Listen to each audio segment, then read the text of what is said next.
Both the letter to Corinthians and Matthew's Gospel speak about wisdom, the wise bridesmaids and the foolish, and the wisdom of God and versus the wisdom of humanity, which is foolishness in God's sight.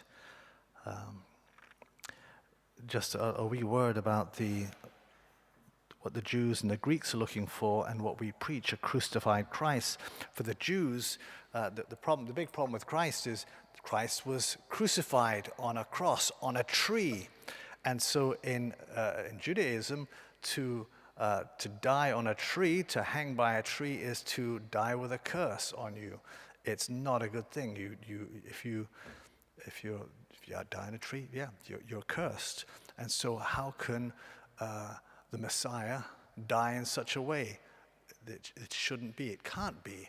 And so that's a block for the Jews. And for the Greeks, they have gods aplenty. They have gods that are half gods and half human. But for a God to be crucified, to allow himself to be crucified, that's madness. And so what we as Christians preach, God who becomes one of us and is crucified, allows himself to be murdered by human beings. It's really nuts. How can that be? And yet it's a demonstration. It's madness to human beings, but it's part of the love of God.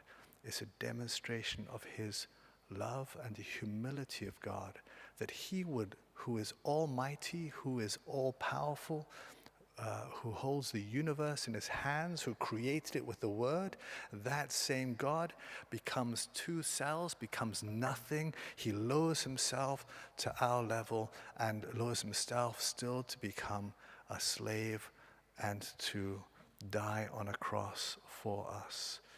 Such is his love, such is his humility. And this as our example. How are we to behave? With love and humility. We do not place ourselves above others. The Lord our God placed himself lower than a slave, submitting to death on a cross. That's what he did. And so, are we something greater than God, that we would place ourselves above him? Not at all. But it's madness to the world. And yet it's the wisdom that God gives us.